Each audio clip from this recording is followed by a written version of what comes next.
L'altra questione che volevo capire come la pensate un po' voi col discorso della Brexit. Il settore agroalimentare, molti hanno un po' di paura proprio per gli artigiani di questo ambito. Voi come la valutate? Beh, io credo che l'uscita dall'Europa fa molto male a chi esce, ma fa molto male anche a chi resta. Cioè, l'uscita Cioè, quindi dall'Europa ci sono ripercussioni che potrebbero essere pesanti anche Beh, per direi noi. proprio di sì. Prima abbiamo detto che l'Inghilterra è il terzo paese di riferimento come volumi di export per la nostra nazione e anche per la nostra regione, anche per il Veneto. Ecco, allora, il fatto che da qui a pochissimo ci siano la dogana, per esempio, che deve avere tutta una serie di pratiche burocratiche per spostare le merci, per sdoganarle sia in entrata sia in uscita, perché questo di fatto diventa un paese extracomunitario, per cui come Sì, con tutti i caspita, paesi sì, sì. extracomunitari ci saranno delle regole doganali che saranno completamente diverse. Il fatto che poi tutte queste cose abbiano a che fare con un aumento di costi, hanno a che fare magari con delle politiche protezionistiche, per cui magari dei dazi. Se poi l'Inghilterra metterà dei dazi, dovremmo anche noi come comunità europea mettere dei dazi. Ecco, io credo che, lo leggiamo anche sui giornali, la gran parte dei cittadini magari vorrebbero fare un passo indietro.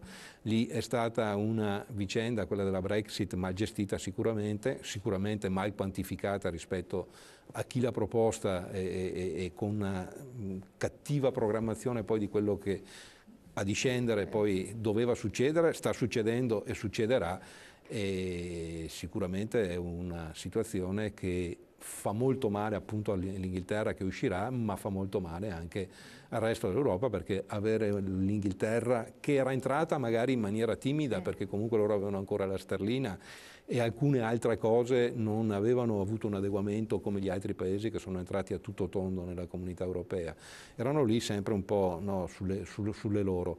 Però per gli scambi commerciali invece le cose erano abbastanza normali. Questa sarà veramente una situazione che andrà gestita in maniera importante e rispetto alla quale neanche i più approfonditi studiosi Riescono a si rischiano di dare delle interpretazioni o di dare soluzioni a problemi che verranno. Ecco, siamo ancora nel limbo di chi sta studiando questa situazione senza avere ancora delle certezze su cosa sarà.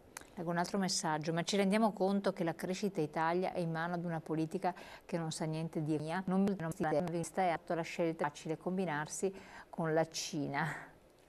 Ecco, non so se sia la scelta più facile combinarsi con la Cina o se sia una scelta invece Necessitata. no, ma estremamente complicata, cioè non è la più facile, forse la più difficile, quella di andare a fare degli accordi con una nazione del genere. Lei diceva anche lei del parere che avremmo dovuto aspettare l'accordo, farlo prima, ritrattarlo in Europa, però Sì, la Cina faceva pressing. sì, la Cina faceva pressing e l'Italia è stata la prima, è partita da sola. Infatti.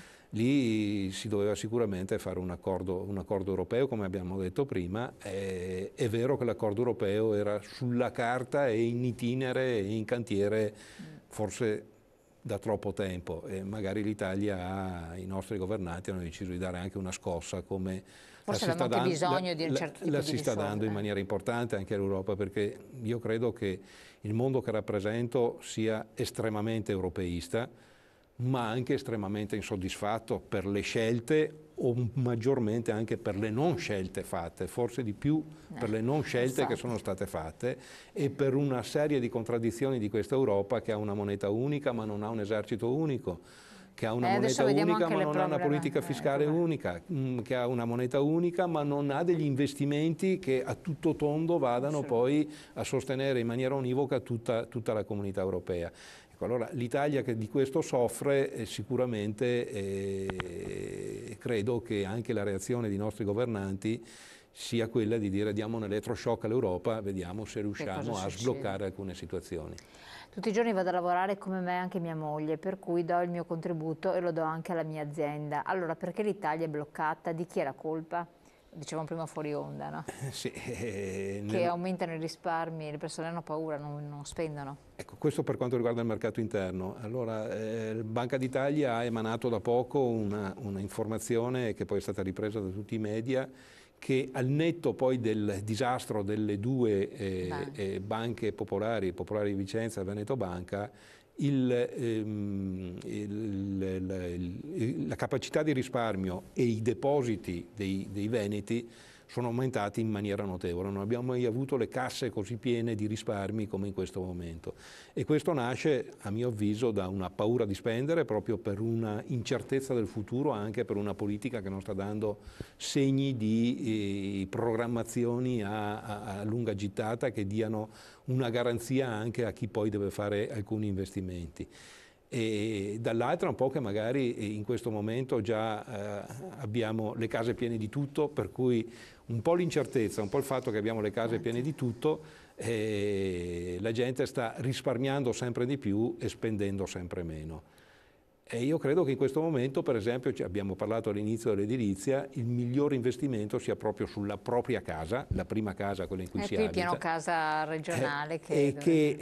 Ma lo credo non perché lo credo io, ma perché è frutto anche di una serie di studi fatti sia dalla Ca' Foscari nostra, sia dall'Università di Padova, e che stiamo pian piano anche portando a conoscenza degli amministratori, piuttosto anche che della cittadinanza, rispetto al fatto che oggi il migliore investimento che si può fare è nel migliorare le proprie case e nel fare degli investimenti proprio in quella che è i miglioramenti delle performance da un punto di vista energetico, che poi creeranno di ulteriori risparmi, ma anche proprio per migliorare la vivibilità delle nostre abitazioni. Oggi abbiamo la domotica che ci viene in aiuto, che ci darebbe la possibilità di gestire la casa e di vivere la casa in maniera veramente molto agevole e con delle possibilità che darebbero un aumento del benessere e della qualità di vita all'interno di quella casa. Quindi lei parla del 5G. Del 5G. Ma non solo del 5G, il fatto di poter avere un monitoraggio in tempo reale di quelli che sono per esempio i consumi della casa, che noi saliamo in macchina, abbiamo il computerino della macchina che ci dice a che velocità andiamo, quanto consumiamo. Certo, sì, e invece la casa non sappiamo niente, invece la casa è il più grande soggetto, se possiamo definirlo soggetto, energivoro da una parte, produttore anche di inquinamento dall'altra, certo. E quello che costa di più, molto di più di quello che è la macchina, di quello che è tutte le spese derivanti dalla viabilità.